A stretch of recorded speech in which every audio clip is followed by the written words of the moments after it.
You're listening to the Tony Kinnett Cast on 93 WYPC. WCYTV Here on the Daily Signal. Good evening. Welcome to the Tony Kinnett Cast here on the Daily Signal. Lots to get to already. That begins with President Donald Trump's administration still kicked into hyperdrive. Despite the federal judges that have either tried throwing the switch back and forth on what he can do, what he can't do, freezes, thawings, it's going to be a wild ride pretty much the entire way through the Trump administration. Trump's latest series of announcements centered on immigration. And most interestingly, at least to me, is Trump's policy of selling certain visas to individuals around the world who are wealthy and kind of fast-tracking them through the process to bring those individuals into the United States for workforce development. Trump is calling this the gold card. We're going to be doing something else that's going to be very, very good. We're going to be selling a gold card. You have a green card. This is a gold card. We're going to be putting a price on that card of about $5 million, and that's going to give you green card privileges plus. It's going to be a route to citizenship, and wealthy people will be coming into our country by buying this card. They'll be wealthy, and they'll be successful, and they'll be spending a lot of money and paying a lot of taxes and employing a lot of people. So that has a couple of particular benefits to it. The idea of the Trump administration, and then Elon Musk as well on the kind of the policy social push side of things, rests in the idea that the United States should be bringing in talented individuals that have something to contribute to the economy, to the culture, around this wild new era of the economy. It would be useful if we clarified not just the individuals that we do not want, mainly sexual assault criminals from South and Central American countries, Africa, that have ties to terrorist organizations, but also defining who we do want. Those two things are necessary in order to develop a good immigration policy. Speaking of those whom we do not want, U.S. Immigration Customs Enforcement announced today that they led a multi-agency enforcement operation in the Colony Ridge development north of Houston. It was known for cartel activity because you could buy or rent property there without any kind of proof of citizenship or, in many cases, any kind of U.S. ID whatsoever. So it was a haven for those that didn't want to be found.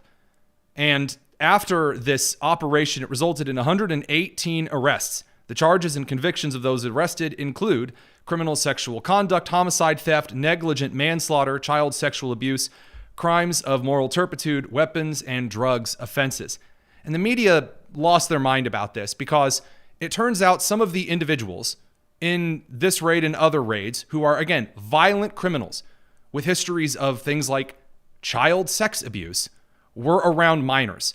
And I don't know if you guys know this, but if the police burst into your home because you and maybe your spouse with you are wanted for arrest, there was a warrant out for your arrest, and you have a child in the home, when the police show up to arrest you, they also take the child. Is it because they're throwing the child in cuffs and they're also arresting the 8-year-old sitting there watching Dora the Explorer?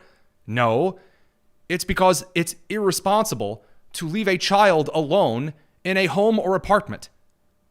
But that hasn't stopped representatives like Pramila Jayapal from getting out in front of the country and claiming they're going after families. Oh, they're pregnant women and children. Oh, the children. Won't anyone think of the children? And then she accidentally lets something slip that's a wee bit awkward. And their distractions. We can't let them deport the millions of families across this country who have been doing the work that keeps our economy going every day. We can't let them scapegoat and criminalize immigrants who contribute, who are our neighbors, our friends, our churchgoers, our community around us that we deeply love.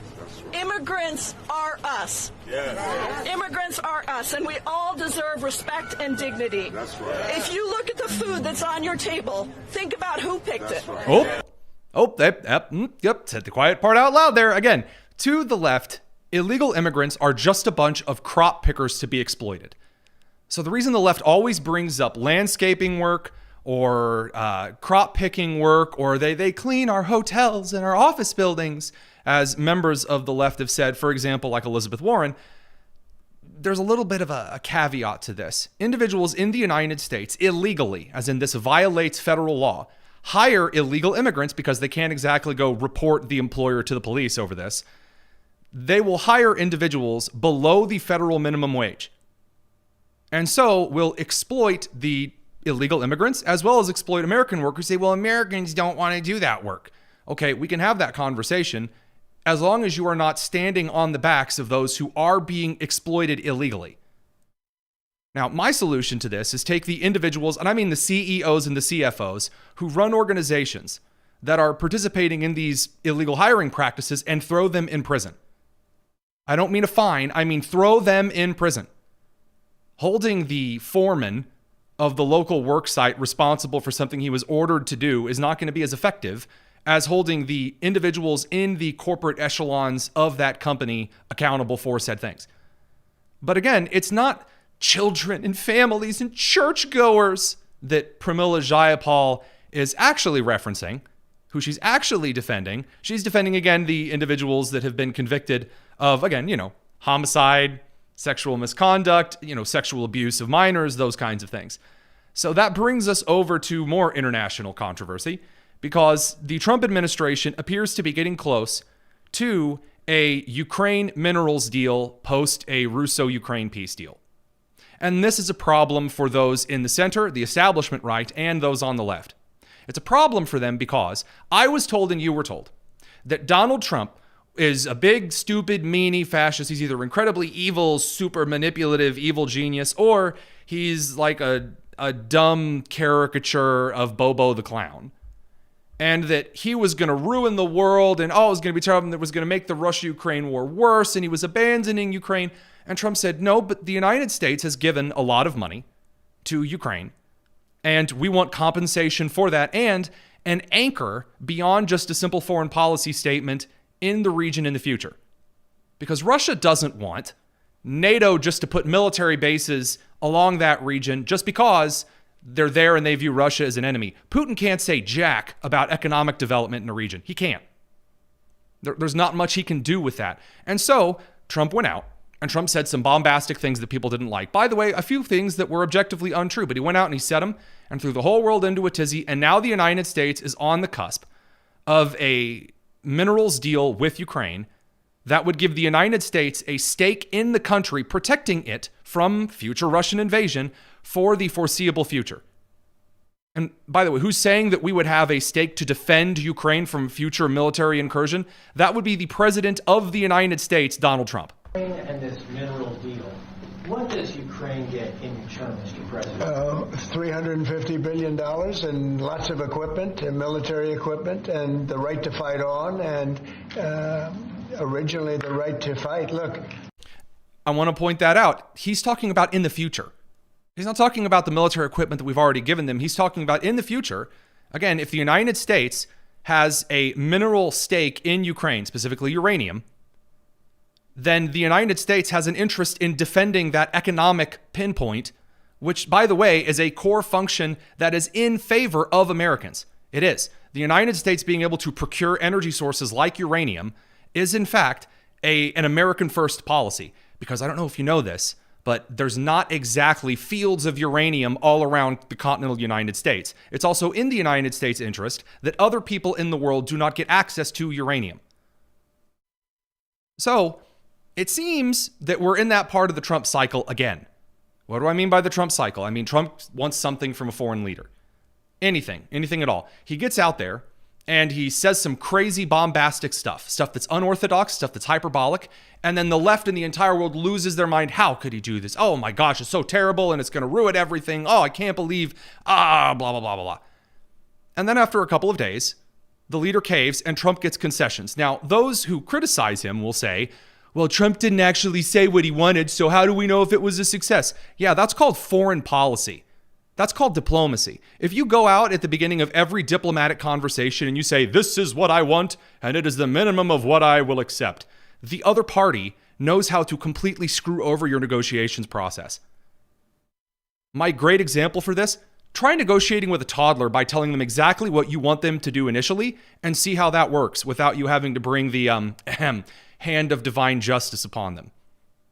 We'll let the radio folks head over to commercial. We're going to talk a little bit more in the next segment about some other things the administration is focused on in just a second. It's the Tony Kinnett Cast here on the Daily Signal.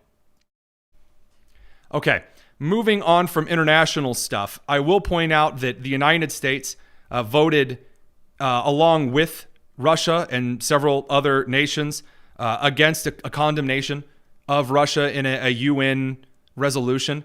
And again, there's a lot of pearl clutching and people freaking out how the United States is now just a satellite, just a puppet, some kind of puppet. And that's ridiculous. Number one, because the UN doesn't matter. And number two, because when you're in the middle of a negotiation, you typically do not go to the person you are trying to convince. Trump's not trying to convince Zelensky. He's trying to convince Putin. You don't go call him a big, stinky, evil, worst man on earth.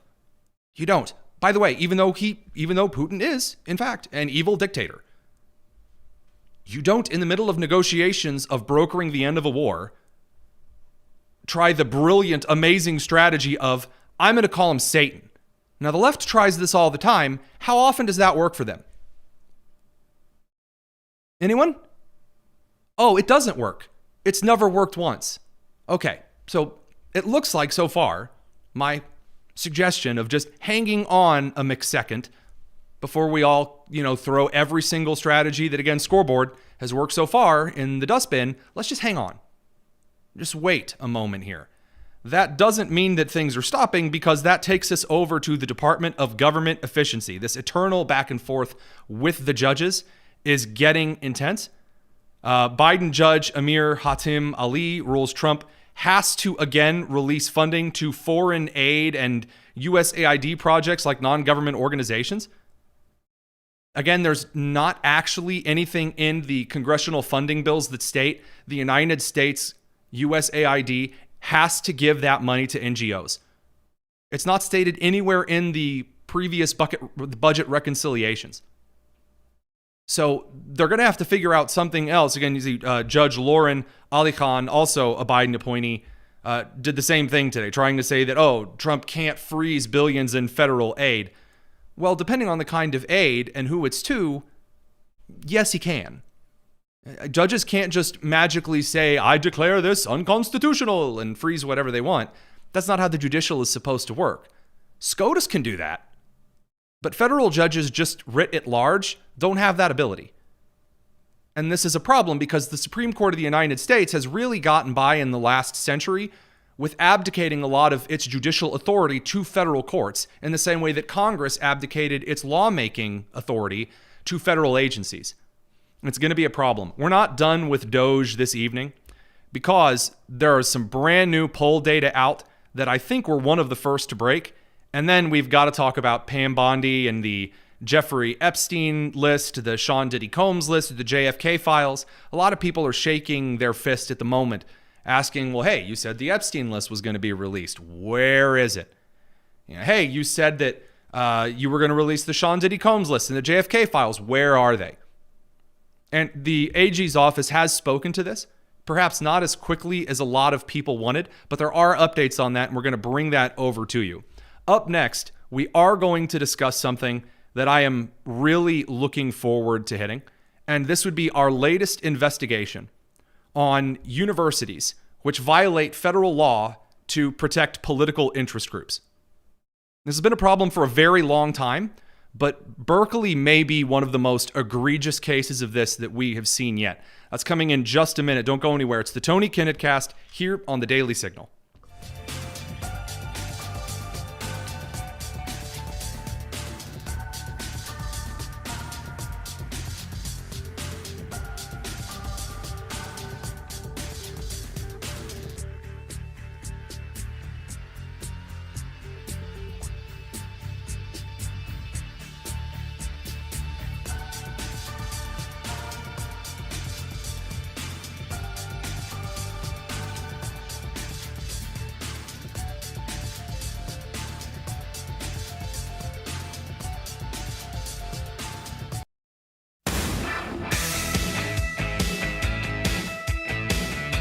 the Tony Kinnett Cast on 93 WIBC. Welcome back to the Tony Kinnett Cast. Whether you're joining us via the radio and our syndication network, whether you're joining us via TV, our social media streaming platforms over on X and YouTube at Daily Signal, my personal favorite place to watch the show, or you're catching the podcast later, we're trying something a little bit new here, which is that we're breaking our latest investigation via the show first, because there's a lot of context that has to be brought in. The Clery Act. The Clery Act was founded because there was an individual, a particular young lady, who was murdered on a college campus named Jean Clery. And the university she went to tried to cover up a series of the university went to tried to cover up a series of violent acts and didn't report those things to people who were coming onto campus. And so Jean Clery's murder ended up becoming the foundation for what's called the Clery Act. And the Clery Act states this: a university and a university's police department, its private security, if it is taking any kind of federal money at all, a university is required to report every single crime that occurs on campus. And they are required to accurately report what crimes occur on campus. So, for example, if there is a black student and the black student is lynched, the university can't say it was manslaughter. That's not allowed. You have to state that it was a hate crime and that it was a homicide that occurred on campus. You have to report these things correctly. It's a very serious part of education law. And last year, we reported that during all of the pro-Hamas encampments that were on university campuses around the country, we reported that Northwestern University had a series of crimes that occurred, crimes like assault, crimes like theft and robbery, and that the university police at, for example, the Evanston campus, the Evanston Police Department, as well as the Northwestern University Police, just didn't report the crimes at all or completely skewed the report. So, for example, there was a student who was slapped, punched, beaten by pro-Hamas students. And then when the student later reported that to the campus police, the university just put it down as harassment. Like someone said mean words to them. That ain't allowed. That is very much not allowed. And by the way, President Trump's Department of Education and the Attorney General's office via Pam Bondi are really, really not in the mood for this kind of nonsense. And they shouldn't be. Because all of these left-leaning universities, that whenever someone who was on the right, in other words, someone who's not on the far left, the political compass of the far left is just that they're totally fine, and then everywhere else on the compass is just Nazi. And so if someone on the far left assaults anyone, then, oh, it's just kind of harassment, or, just like something we disagree on. And then if someone on the not far left does something uncouth, commits a crime against someone on the far left, then it's a super big hate crime. University shuts down. We have to stop and see who would possibly use the wrong pronouns. And that's how universities for the last decade and a half have used their university, campus, and police resources, which violates the Clery Act very overtly. This latest investigation, we take a look at the University of California, Berkeley. So Hannah Schlater, a University of California, Berkeley MBA individual, filed a complaint with the U.S. Department of Education alleging that UC Berkeley violated federal law by failing to properly report several events specifically targeting Jewish students. And by the way, when I mean specifically targeting Jewish students, I mean I have seen the videos. I have seen the documents. And it's not just, I don't like you, I'm here just destroying everything, and anyone that comes by, I'm going to throw a punch at them. These are specifically targeted events, which is how you would determine if a hate crime has taken place. And then the university either A, didn't report the attempted robberies or the actual assault and battery in this case, and either dumbed it down or didn't report it at all. So I'm going to show you a couple of videos here. We tried our best to censor them. So Allison over on the radio side of things, I'm pretty sure we have all of these censors in place. Some of the points of violence here is one case of a Jewish student being assaulted by the pro-Hamas Queers for Palestine individuals. I'm asking y'all to take videos. Putting your hands on me. So this is a public campus. I'm just asking y'all to take videos, please. Okay, well, sorry about that. I'm asking you to take videos. I'm asking you to take videos.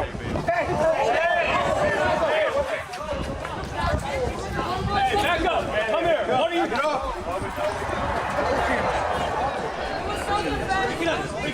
I love it. It was self-defense. We ran up and started hitting him. It was self-defense. Fantastic. By the way, impeding an individual's ability on a public property to move, that's not allowed. You're not allowed to block somebody's movement on a public property and try to block what it is that they're doing. And then also, the assault that occurred on camera. Here's a better angle of that assault, by the way, which is, again, inadvisable. But the assault and battery is pretty blatant.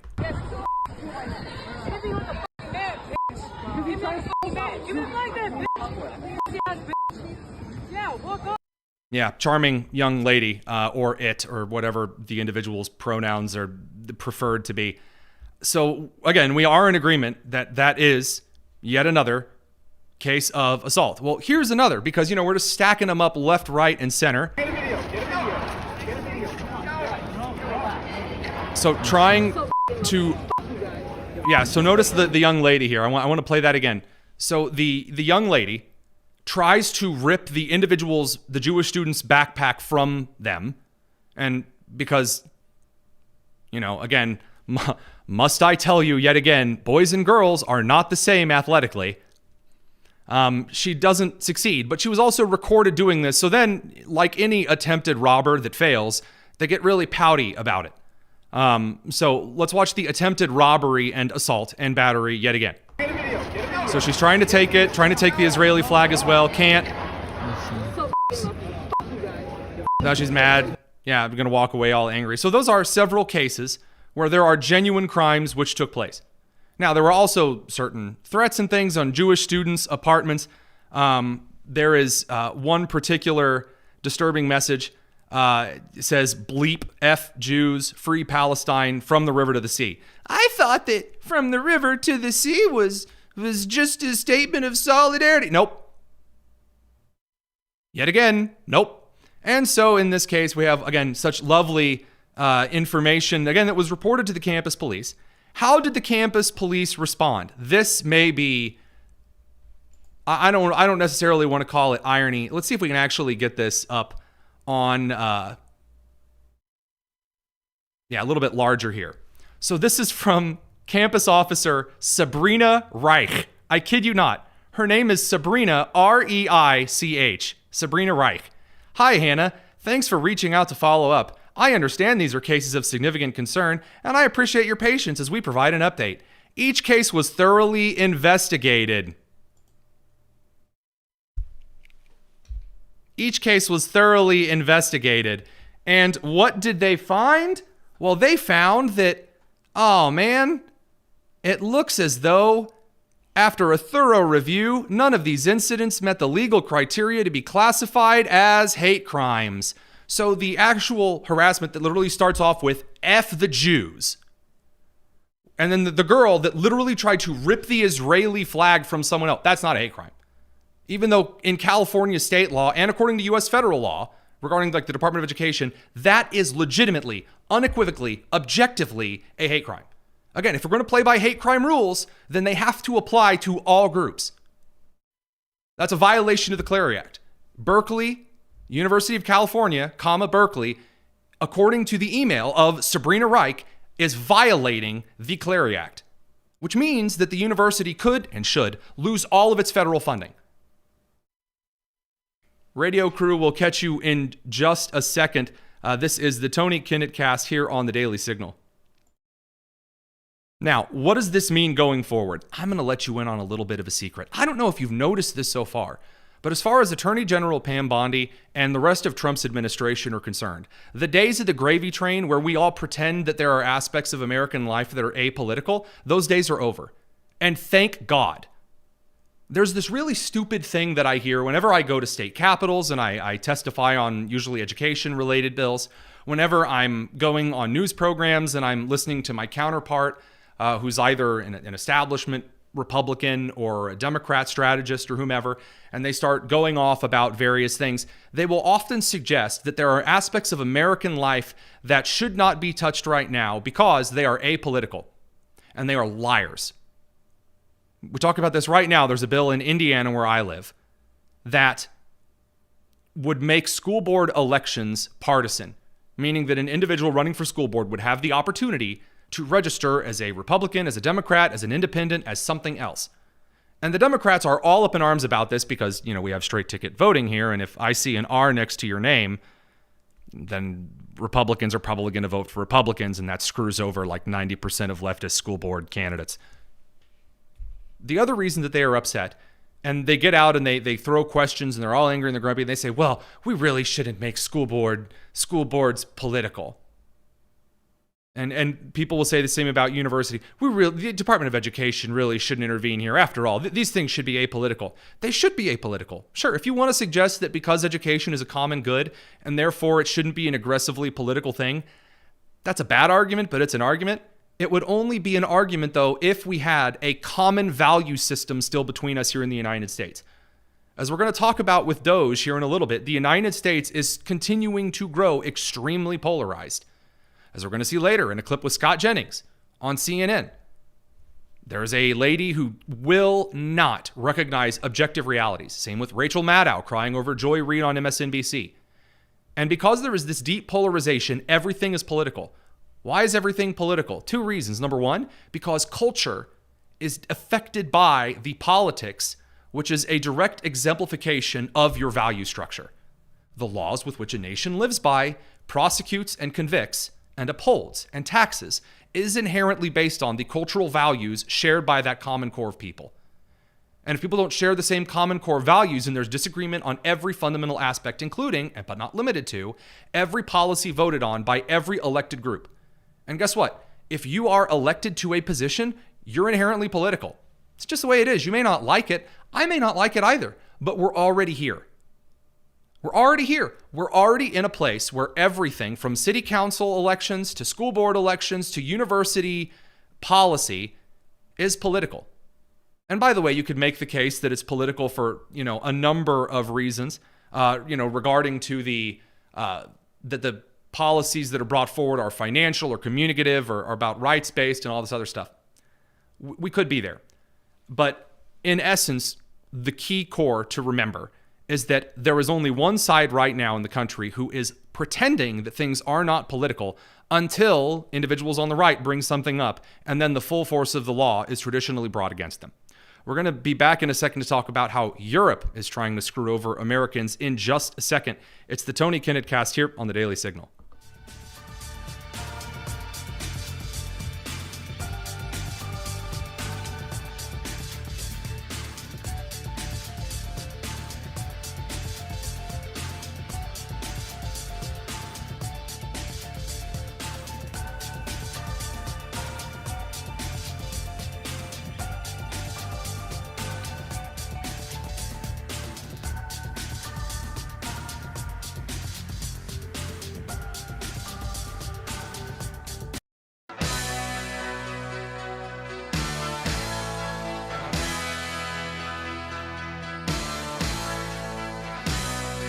You're listening to the Tony Kinnett Cast on 93 WIBC. Good evening. Welcome back to the Tony Kinnett Cast here on the Daily Signal, nationally syndicated first on 93 WIBC. Europe, the EU, they're at it again. And I know that we need to be a little more specific because Europe's always up to something stupid. In this case, it's environmental social governance being foisted, perhaps, again, on Americans. And to talk about that, we've got on Yael Osowski, Deputy Director of the Consumer Choice Center. Good to have you, sir. Thank you so much for having me, Tony. Just break it down for us. Why does Europe think they can push ESG after it's already failed here in the United States? Yeah, and you mentioned the ESG has failed. It's not only failed, but it's actually been totally abandoned in the U.S. We had the Securities and Exchange Commission that was trying to push this, various elements of the Department of Treasury, and it's pretty much been abandoned in the private sector too. BlackRock is no longer talking about this. But when you have the European Union, they're a bit behind the times, and they have something that's called the Corporate Sustainability Regulation. And what this does is it actually looks at any company that might be US, American, might be from Peru, Mexico, doesn't matter. If they have any facilities, any employees in the European Union, they're required to submit ESG data, environmental, social, and governance goals, to the European Union. And if they don't reach a certain threshold to instill that they're following the Paris Climate Accords, they could actually face fines of up to 5% of their global turnover. Now, the most important part of this is it's not just what's in Europe, it's your global operations. Right. So if you look at Indiana, a company like Eli Lilly, they've got facilities in Europe. They have to disclose their ESG scores around the globe. And if they don't, they're going to face that huge penalty. So another imposition from the European Union. So the Europeans think that they can kind of gatekeep this in order to operate within the EU. You have to follow these Paris Climate Accord mandates so that even if the United States government has not signed on to this or has pulled out of this, Europe is still going to force this down the throats of the global operations of these corporations based out of the United States, because they believe that companies should be forcing their weird climate goals and leftist social goals down on their consumers. That's a little that's a little out there. It is a bit much. It is a bit much. And I think really what it is here is it's Europe trying to flex its own muscles. And it's something that we faced in the tech sector before. It's something that J.D. Vance talked about, not just at the Munich Security Conference. I think the other speech that's forgotten about is his speech on AI at the Paris Summit. And there he talked about American might, American innovation, AI, and a lot of the punitive regulations and fines that are coming from European regulators and how they're actually harming a lot of those American companies. So what's happening with the environmental and ESG scores, it's the same thing. You have American innovation, whether they be energy entrepreneurs, whether it be any kind of pharmaceutical company, any company that has any EU operations has to get disclosed this ESG score. Again, this is kind of the price you have to pay to play in Europe's backyard and to be able to offer things to consumers. But again, it's not anything that we're enforcing in the United States. And it's something that's certainly out of vogue just generally in the private market. So it's very strange to see the EU still cling to this. There are perhaps some chances that looking at what Trump is talking about and J.D. Vance, maybe this will be an opening for renegotiation with the European Union. But right now, we just got to stay vigilant. So just out of curiosity, are more totalitarian regimes, or more, I should say, even into the South Pacific, the South Asian market as well, do China, does Russia, obviously I know with the Russo-Ukrainian war, there are a lot of businesses that are not allowed to operate outside of Russia in the European Union.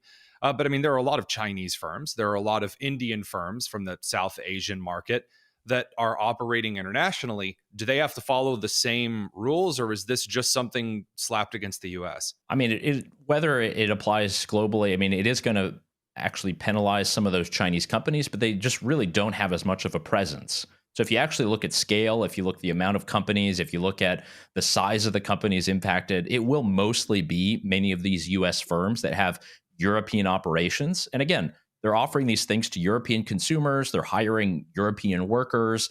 It just happens that the headquarters are back home in the United States. But again, all of that activity in the United States or anywhere else is going to have to be disclosed to the government. They're going to have to figure out some way to do it. There are always ways that they can get around this ESG scoring. Believe me, there are plenty of consultancies. There are plenty of these people who wrote the rules, who are now advising on the rules. They can help you out. But just to show that this kind of stuff actually penalizes consumers, makes things more expensive, and just increases costs all along the way. So will it hurt China a bit? Somewhat, but really the hammer is coming down on the United States and all those companies who want to operate in Europe. So when we talk about operation in Europe, there are kind of several tiers of operation that you could, I guess, interpret this. Is this just the kind of operation in which I am selling my goods in this country, or I have perhaps a section of retail space in this country? So the, insert brand name section of this store, or local stores and facilities operated by the corporation, or there is a division of this company that operates in, say, Switzerland, who has several firms that operate within. Those are the kind of the tiers.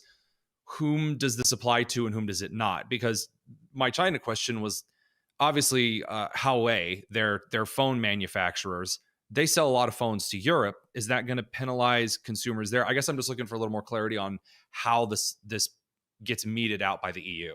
So I don't want to get into the sort of meat packing of European regulations because that would take all night. But put simply, there are just basically three criteria. You need to have at least 250 employees in the European Union. You need to have a net turnover of 40 million euros, let's say 35 million US dollars. And you have to have over 20 million euros in assets. That's it. Any of those two criteria, then you're required to give your ESG score. Is the 20 million in assets in the continental EU, or is that it would have globally? it would have to be in the continental EU. Okay, so if you think a company like Apple, they would do it globally. If you don't play by the ESG rules, they can penalize you on 5% of your global earnings, but they're not counting global assets. This is just reeking of like corporate backhand double right for me. At least a little bit, that some of the biggest players. So again, maybe not in this case Eli Lilly, but I'm thinking just off the top of my head, Apple or whatever. Mm-hmm. If they are doing you should frame it this way, so we don't necessarily say that we have this many assets in the EU, although I guess if they're stockpiling things over on the continental EU side, they would. Yeah, and they're going to find creative ways around it. Again, this is within the European Union. So in your example, Switzerland would not count. So does that mean that everything gets moved to Switzerland or everything gets moved to Serbia or Liechtenstein? Switzerland popped into my head just because I know that the Swiss have a lot of national firms that operate out of Bern and Lucerne. And so while not a part of the EU, that just when I think of a European country that has oodles, canoodles, and toaster strudels of international firms operating in it, maybe for this exact reason, the Swiss come to mind. Yeah, a lot of it is also Ireland. So a lot of the tech companies have their headquarters in Ireland. You have a very low corporate tax rate, which again has been part of the consternation. You've had plenty of huge fines against Meta and Apple and all the other companies because they said that Ireland did not tax them enough. So there's just been this is just the latest kind of punching bag. And I think this is the opportune moment to say, look, the US and the European Union, look, we have common agreement much more than with China or Russia. So it actually should be the time for getting rid of a lot of this stuff, finding collaboration and cooperation, figuring out how we can do trade. Facilitating the economic development through the free market between the two entities, being the EU and the United States, not creating a series of hoops for who should be our economic partners to jump through. Absolutely. I mean, we don't have a free trade agreement between the US and Europe. Not that we need that, actually written down. Ideally, you would just have lower customs barriers between them and try to do it. But Europe has been very, very stuck on this. They signed this free trade agreement with Canada something like 12 years ago. It's not even fully ratified. So there's just a lot of stuff in the EU that makes it very complicated. It takes a long time to process these regulations. And that's why while the private market has basically given up on ESG, the EU is still fixated to this. They're still talking about the Paris Climate Accords. They're still figuring out ways that they can penalize based on ESG goals. The market has moved on, but unfortunately our government institutions won't, particularly coming out of the EU. This is one of the dangers of, as a nation, giving up your economic negotiation ability to these supranational organizations. I mean, the League of Nations was such an abomination and a failure in its short-lived time. And now to see the UN, of course, failing in its myriad ways, the EU trying to link and band together to somehow take much and give back to the Europeans little is, I think this is a great argument in favor of why it's a huge failure, because the average European doesn't benefit in any way, shape, or form. Even if the ESG was a good policy, the way that it's implemented is so silly. I mean, it being a bad policy, it goes hand in hand, but like the concept behind it just feels so strange that it just, again, rings the particular warning siren of this is why you do not give up national sovereignty ever. And you had a very good use of the term supranational, by the way. Kudos for that. Oh, thanks. But, yeah. So many don't. No one knows the word supra anymore. You got to work it in. You did a very good job there. But I think it's an opportune time for Trump and Vance because we want to have, more trade. We want to have a booming economy, and we're going to need global markets. I mean, that's just how it's going to work. That's how we're going to have productivity. There's plenty of energy as well. If we just think of liquid natural gas, if we think of all the oil that'll be pumping out of our soil, drill, baby, drill. Yeah, imagine how rich Europe Louisiana would be if it was able to export massive amounts of cheap natural gas through LNG over to Europe instead of Europe buying it from Russia. And it's very true. And, right now Europe is still buying a lot of its gas from Russia, even though it's coming through proxies via India and other countries. So if you have just all the things that the U.S. has, resources, capital, technology, just Europe is a perfect market for that. And I think the Trump and Vance administration have the perfect opportunity to say, look, if we're going to sell our goods to you, you're going to have to relax some of your rules. You're going to have to do it on digital stuff, stop finding our companies, get rid of a lot of these regulations that get away with free speech. And also, all of this corporate ESG mandate is not going to fly. And I think the U.S. has enough muscle to do it right now. And I think the Europeans, looking at the German election, looking at a lot of the upheaval, they're going to have to listen and probably change something. So I actually see a very positive aspect of this. Good changes right now on the continent. We'll see what happens, though, in the next few months and weeks. Well, when those regulations either rise or fall, we'll make sure to bring you back on. I don't think Stephen Ken will mind too much and see a little bit more as to what's going on in the international consumer market and how that's going to affect, I'm sure, international trade for the next couple of decades. Yael Osowski, thanks for joining us, Deputy Director over at the Consumer Choice Center. Thanks again. Thank you, Tony. We'll be back in just a second. Don't go anywhere. It's the Tony Kinnett Cast here on the Daily Signal, nationally syndicated and first on 93 WIBC. Bradley Devlin, politics editor of the Daily Signal. I want to invite you to tune into my new show, The Signal Sit Down. For far too long, your political leaders have not represented you in Washington, D.C. Instead, they've chosen to represent themselves, their friends, and powerful interests. On The Signal Sit Down, we'll expose how the sausage really gets made in Washington, D.C. with guests who have experience on the inside. Past guests include Senator Ron Johnson, Congressman Andy Harris, Senator Rick Scott, and Congressman Riley Moore. So check out the Daily Signal's newest show, The Signal Sit Down, on YouTube, or listen to the audio version on Apple Podcasts, Spotify, or wherever you listen to your podcasts. I'll see you there. Subscribe to get the news the legacy media won't tell you and only the Daily Signal can bring to you. This is the Tony Kinnett Cast on 93 WIBC. You thought we were done with news for the day. Well, we're not. That's right, so buckle up, ladies and gentlemen. We've got a few more things to dig into before the show is out. The left cannot figure out why they are in just such dire straits. Haven't you wondered? Haven't you wondered why, despite the polling data on the Department of Government Efficiency, the Democrats continue desperately to claim that there's just no way out of it, that Elon's destroying everything and it's super duper unpopular. And I keep hearing this over and over and over. By the way, it's not just me who's hearing this. It's not just you who's hearing this. Openly now, individuals on all networks are starting to be asked the tough questions. Now, I say starting. Scott Jennings over on CNN, who is a national treasure, is used to slapping people with the most basic common sense realities of things. Here is Scott accurately pointing out why, you know what, maybe, just maybe, they kind of goofed themselves on this one, and it's really evident they can't move on. But if I may address one issue. You just denigrated Bongino's law enforcement credentials. He was a cop and a Secret Service agent. You denigrated his academic credentials. He has a master's degree. Just because he was a police officer doesn't make him qualified to run a 38,000 person, $11 billion budget agency, just like Pete Hegseth. But you know what does? Because he National Guardsman or everyone doesn't either. Thank you for your service. The confidence and the pleasure of the president. Whose judgment is terrible. And I'm sorry that you are not yet over the outcome of the election. No, because look at what's happening to our country, and I'll never be over it, Scott. This is dismantling our democracy in front of our eyes, and you guys are okay with it. We had a city that was smaller than... I love that so much. I do. And here, again, what he was trying to say through, he said, you still have not accepted the results of the election. And she admits it. No, I haven't. And there you go. That's it. The left does not understand how Kamala Harris, the DEI Wonderbird, who had no skills at all, but she was the right color, she was the right sex, she went out and she said she made commercials about having Doritos and and all the other nonsense. And Donald Trump, who did not go on the Call Her Daddy sex podcast and talk about periods, came out there and said, you know what sucks? Stuff right now. You know this like list that you've all had, kind of like a Christmas list forever? Things that you would do to tear apart the federal bureaucracy that has screwed you over for the last who knows how many years? I will get into office and I will appoint people who will start taking that system apart. And then he got in office and he did that, and people started losing their mind. The left can't understand it. They don't get it.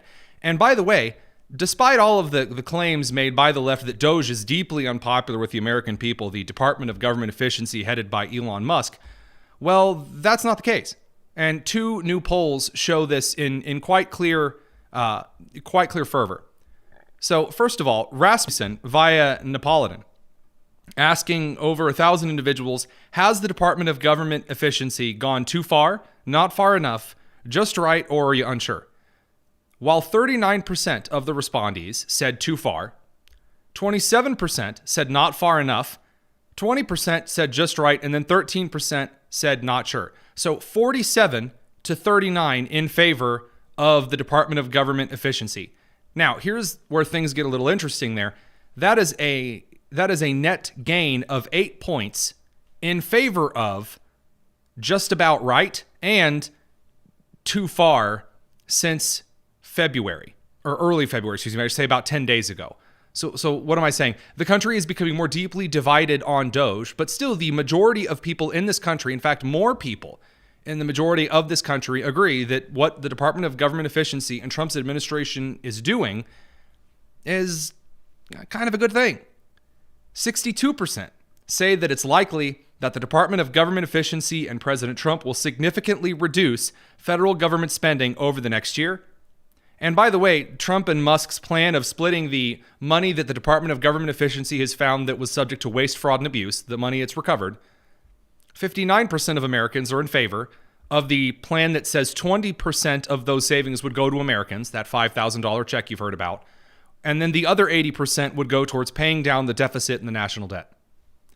A new Harvard and Harris poll said that 67% of Americans believe that the federal debt is unsustainable. Now, I do love questions like that because that's a big duh. But nice to know that, 33% of the poll respondents really have no idea what's going on in the world. 60% of individuals, according to this new Harvard-Harris poll, suggest that DOGE is helping to make major cuts. 72% of Democrats support reducing government expenditures. Now, there is one number that's a little weird, so I actually went to read the poll question because I thought, after doing a lot of education surveys from my waste of money master's degrees in education that I really wish I didn't waste money on, there are words in polling questions and when things are reported that give you a bit of pause. 58% of the respondees to the Harvard-Harris poll stated that they do not support giving DOGE access to sensitive data.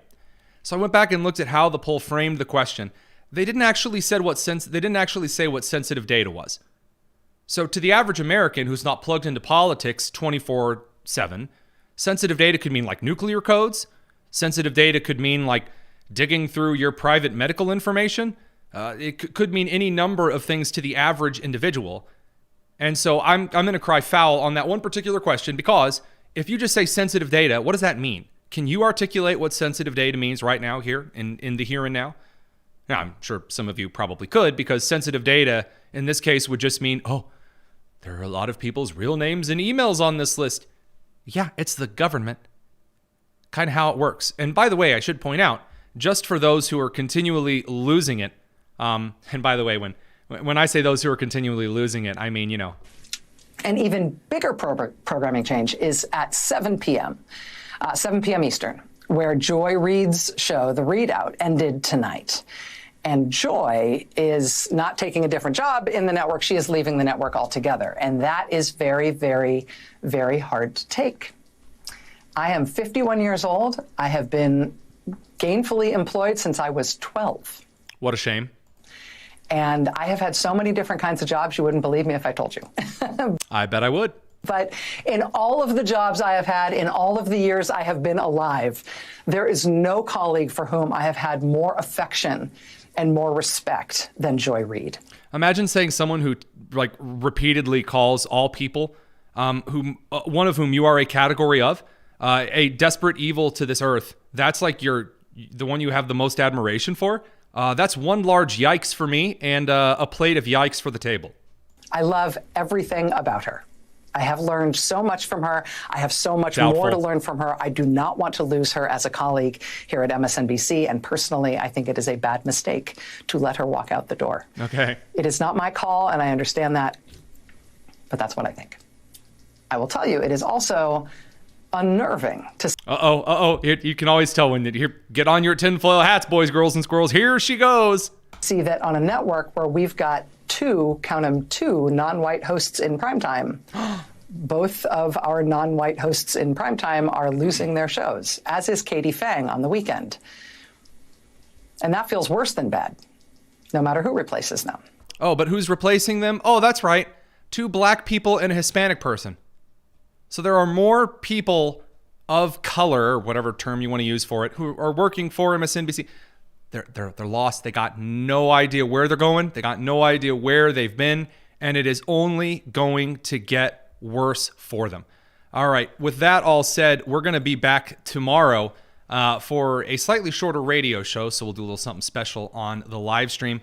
I think we will stick around for some bonus tonus on the live stream this evening. Take care of those on the radio side of things. This is the Tony Kinnett Cast here on the Daily Signal.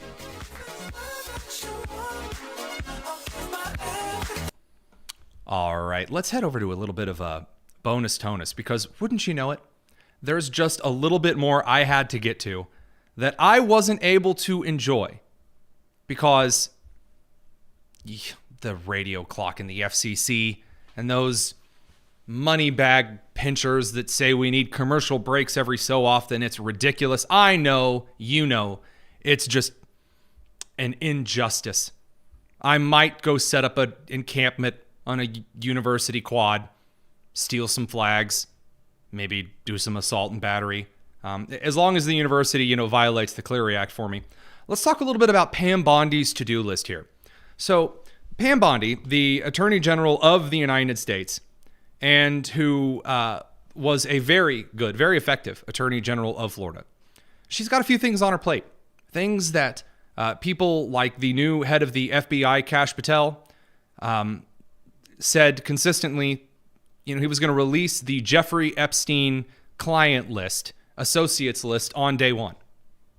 And then everyone got out on social media and they started posting the various GIFs and videos and images of people tapping their watches saying, well, we're waiting, because the first 24 hours went.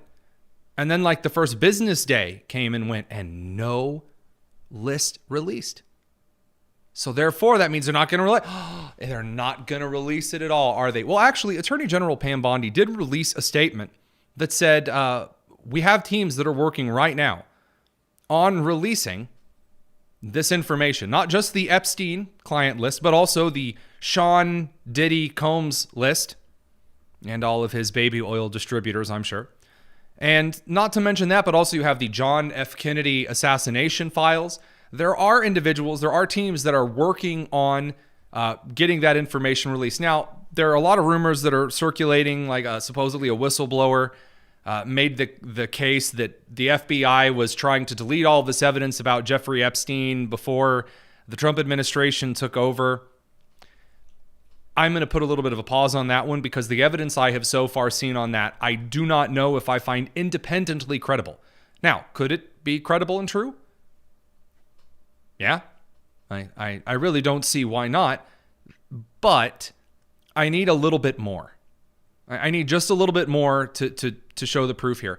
I am once again going to hold up the card that says, wait just a moment.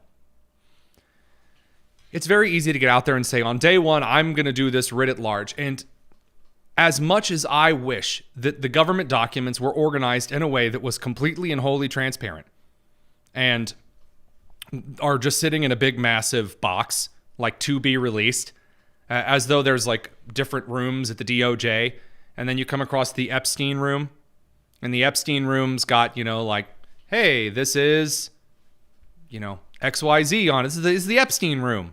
Yikes. And, you open the door and then there's Hillary Clinton sitting there in the corner, and then there's all of the filing cabinets with all the Epstein stuff. They can just release it. One click. It doesn't work like that. I wish it did. It should. It doesn't. Remember, all of the federal documents about the retiree information, application, the paperwork of federal employees going through the pension and retirement process, up to this point has been stored in an old limestone mine in paper. I'm going to tell you a little bit of a secret. The entire United States government kind of sucks when it comes to keeping records of anything. Like the law and crime shows that you watch, and you go into the FBI office, like White Collar. You ever seen White Collar? White Collar is a good show, other than all of the really weird Ford ads that plagued the entire last couple of seasons. But White Collar is a show where this con artist works with Peter Burke from the FBI. And the con man would go into the FBI office, and the FBI office looked kind of disheveled. And I'm going to be real with you. That's not too far off from the inside of an agency field office or the agency office in D.C., as I have been told, except there was just way more boxes and piles of paper and junk around everywhere. Because it's a federal office. You think the post office is bad? You think like all of the other federal agencies are just presto, like on it and organized all the time? No. Now, is that, an excuse for certain documents maybe not being released? I would suggest from a PR perspective, let's say you are in the federal government and you have made promises. I would appoint a guy to your PR team, your communications team, wherever they may be, and you say, hey, give people as many updates as we can, and then when we release them, it will be expected. That's just from my end of things. Do I still think that the Epstein files and the Diddy files and the other diddlers throughout federal history, that those things are in fact going to be released? Yeah, I do. But I think that right now, if you look at the entirety of what Pam Bondi, the Attorney General of the United States, has on the plate, yeah, it's a bit big. Now, I know people are saying, well, they're not. And okay. I very much disagree. And the reason that I say that I disagree is that the entire argument for they're never going to release those files and you're just going to have to get over it is based on the nothing ever happens theory, that everything is so deeply corrupt and special interest that as soon as anyone gets into federal government, then all of these secret shadow government people come out of the woodwork and they reveal to you that they could frame you for murder or double, triple, super homicide and all this other stuff. And so that's why they have every government official, no matter what, in the secret vice grip. If you believe that, please go touch grass immediately. Please go outside, get close to the lovely Kentucky lawn in front of your home, and just back and forth in the beautiful January weather. Feel that grass. That ain't it. And the reason that ain't it really comes down to one simple principle. Everyone, everywhere, from you to me to government, is dumb. I don't mean like Ilhan Omar said that certain Americans are stupid. I mean that no one out there is that competent. That you can have super massive, ultra, whatever, tri-level, unilateral, super Masonic conspiracy because we knew about a lot of the conspiracy theory stuff that's out in front of the public now. The evidence for it was there and it was readily available. The evidence behind Pam Bondi's not releasing this because the deep state's got something on her. No. It's just not there. It's not. We knew that the CDC was working with the teachers' unions and covering up COVID-19, and that the teachers' unions were delaying things because we had access to those emails via FOIA. We knew that Biden wasn't running the country and that there were other individuals that were involved because we had the evidence for it. We actually had the transcripts, the records that were available, if not to the public, but to whistleblowers. I'm just, and again,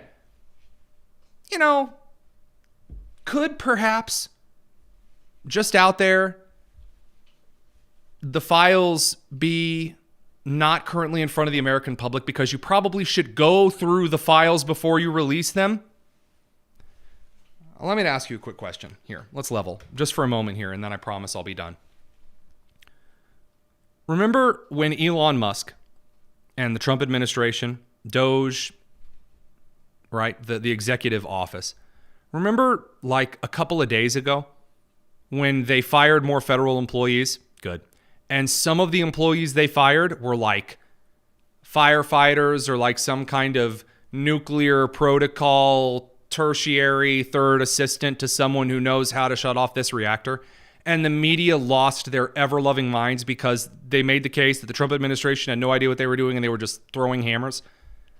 You know, maybe the Trump administration, to prevent another headline such as that, in this particular case in Pam Bondi's office, where already they're under a lot of scrutiny, maybe, this is, again, all speculation, they're reading all of the files before they are released to the public.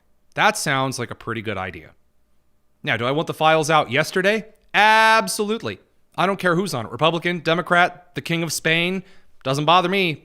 Get them out there. But you probably should read them before you release them to the public. So that's enough, at least as far as school marming is coming for me. I'm, again, just pleading that we wait just for a McMoment longer. We could talk a little bit more about how Press Secretary Carolyn Leavitt announced today that the White House Correspondents Association may it rest in the burning ash heap of history. We'll no longer be determining who's in the press pool. We'll get into that. We'll probably cut over to one of our friends in D.C., one of our White House correspondents, who can talk about that a little bit more closely. So until tomorrow, thank you very much for tuning in. It's been a blast, as always, to broadcast to you. This is the Tony Kinnett Cast here on the Daily Signal, nationally syndicated and first on 93 WIBC. Take care.